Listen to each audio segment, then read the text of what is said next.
Hello there, how are you all doing? I hope you are all doing well. So first of all, before I begin this video, I want to just say hello. My name is Chloe and I often open art boxes on my channel. I'm not an art subscription box unboxing channel, but I do open boxes from time to time. It's just something that I do. That's what my channel has as a running theme. So I would like to start off by saying this Inktober collection box from Art Snacks I purchased on the 14th of July, which was almost 2 months ago now, because I bought this box last year, same time. I opened it on my channel and it was just a really fun box. Everyone really enjoyed it at the time.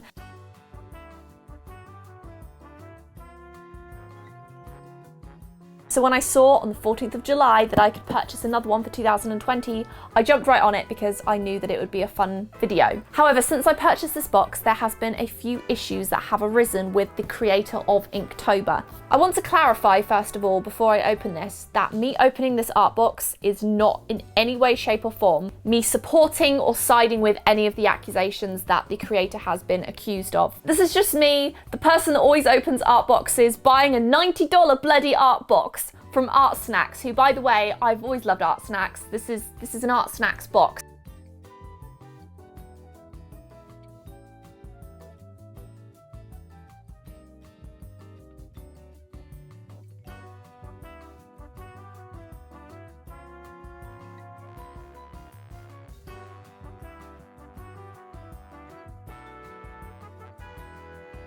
I thought the best way to go about this would be for me to open the box, because I know so many of you would like to see what's inside, make some art with it, and then give away the contents of the box to one of you. I feel at least this will somehow turn this into something more positive, so I really hope that you're okay with that.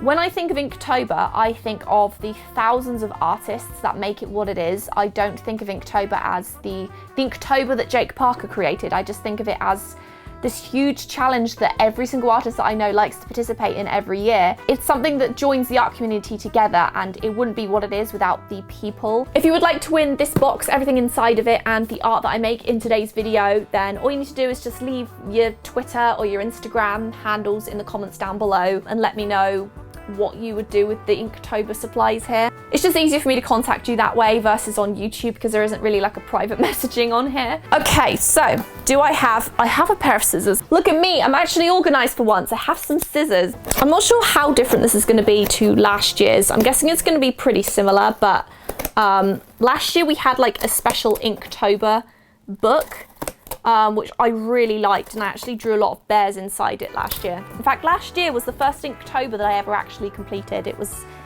a miracle. Ooh, here we go. Okay. Oh, I'm seeing a lot of different stuff this year. As with every Art Snacks box, we have our little pouch filled with the supplies.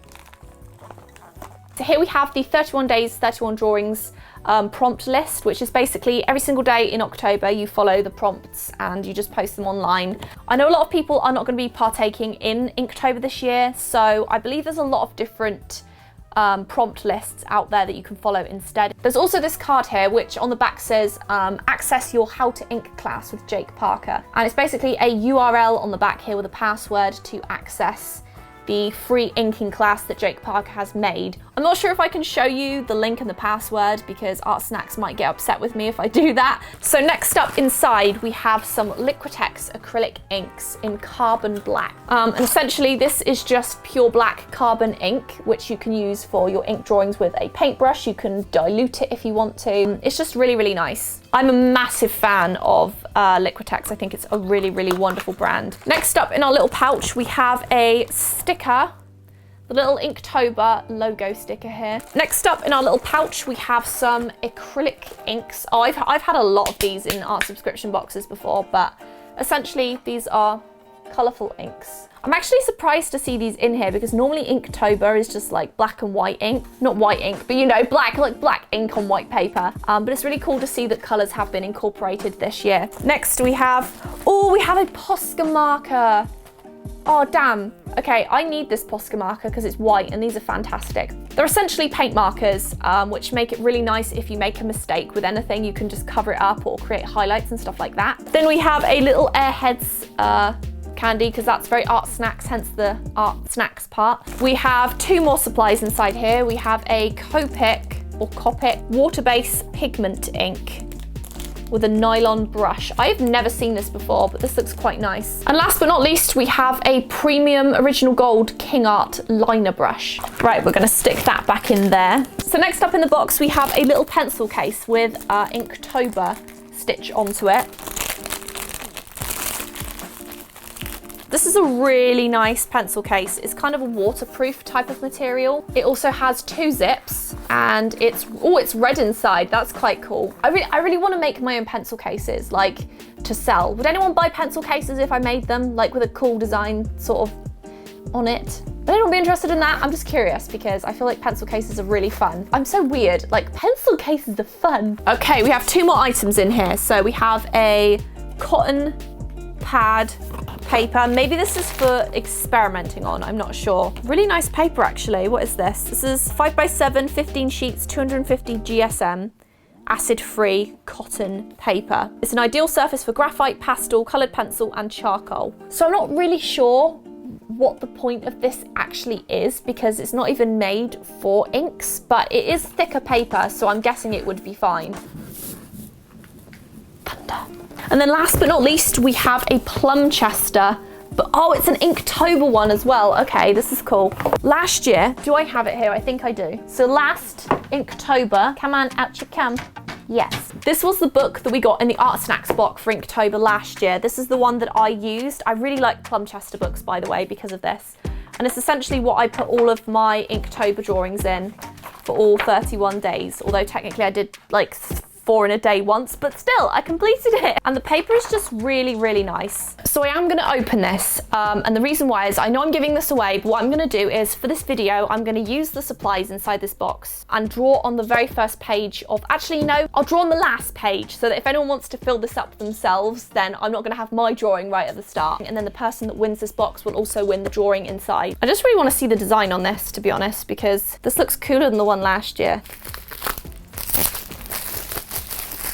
It's got a fish and a little man on top of the fish in space. That's quite cute. And clouds, or is it like a night sky? It has Inktober on the back, as you can see. I actually really like Plumchester books. I think I should purchase some myself, actually. What I really liked about the Plumchester book from last year was that unless you were like super heavy-handed or used a certain supply, it didn't really go through too badly. It never went through to the second page at the very least. It just kind of ghosted through. So those are the supplies for the Inktober Art Snacks box. I highly recommend Art Snacks boxes. I honestly think they are absolutely phenomenal. Despite everything that's happening right now, obviously Art Snacks is nothing to do with it. Their products are absolutely wonderful. Their boxes are so much fun. So for now, I think it's about time we get started drawing and let's go.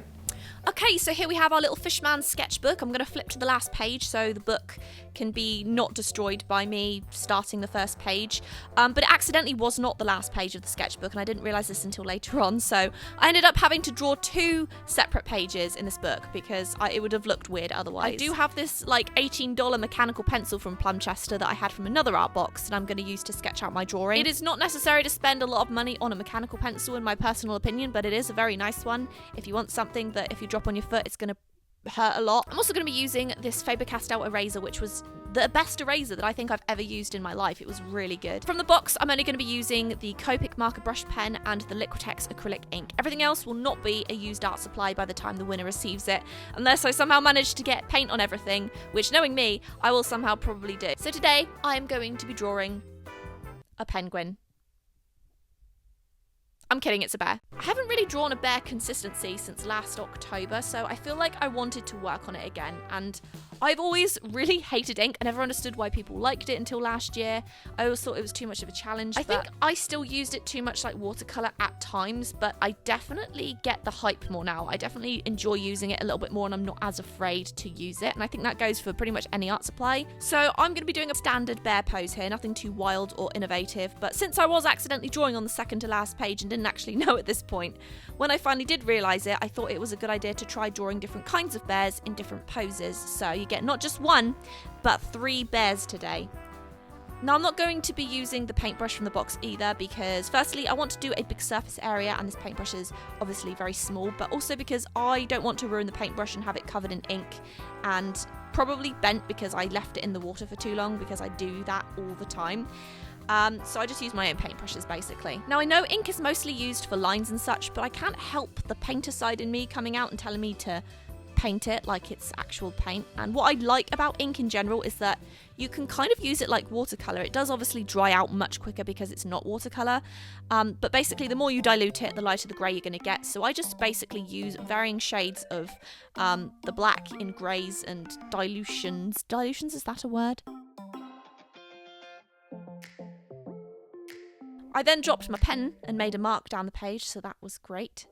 I really loved the Copic marker. I'm definitely going to look into getting one for myself at some point because I think I like it more than the pen I've used in the past, all of last year. I'm not sure. I do like that one, but I think the Copic marker is superior. I just like to add lots of different little flicks to the artwork for fur with like a fine liner pen, and I just think this one worked quite well. And I'm obviously not going for a super realistic vibe here, so I think it just works as it is. Now, onto the second page, I decided to try a couple different poses with a couple of different bears. And again, I'm so sorry for the focusing issues. I'm not used to drawing really small pieces with my hand covering it all the time, and my camera hated me. So next time I do something like this, I'll obviously try and do a better job with the camera. So basically, I'm now working on a polar bear. Now, polar bears, no offense to them, they have very flat heads, like incredibly flat heads. They're just like little mild ski slope. I have been drawing polar bears since last year. One time I did it one time and it was very messy, and I would be lying if I said this one wasn't also messy. It's slightly less messy perhaps, but also it's still a quick doodle.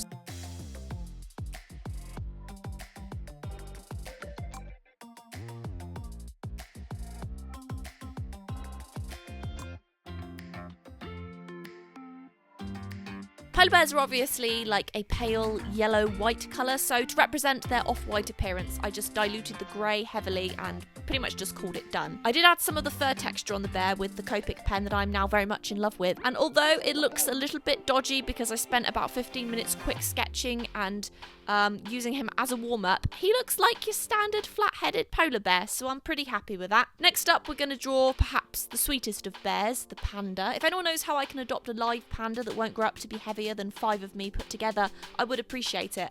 This little panda is basically kind of lying down. I actually found some really cool references on a website called Pixabay, which my friend Miranda told me about, and it's a great website for royalty-free, no attribute images, and pandas are just something that I need to draw more of because once again they have an entirely different anatomy to the other bears, but they are just as cute. And again, he was done in about 15 minutes and it was just nice to do something a little bit more simple for once, to be honest. So here we are. This is how it turned out. What do you think? Do you like them? I really need to make more bears. I don't know if that's a sentence that anyone expected to hear from me, but I do, and I really would like to make stuff like a cool pencil case and just merchandise maybe with a bear on it. I don't know. Anyway, this is how it looks. Thank you so much for watching this video. I really hope that you enjoyed it. I really appreciate it. Take care of yourselves and I will see you in the next video.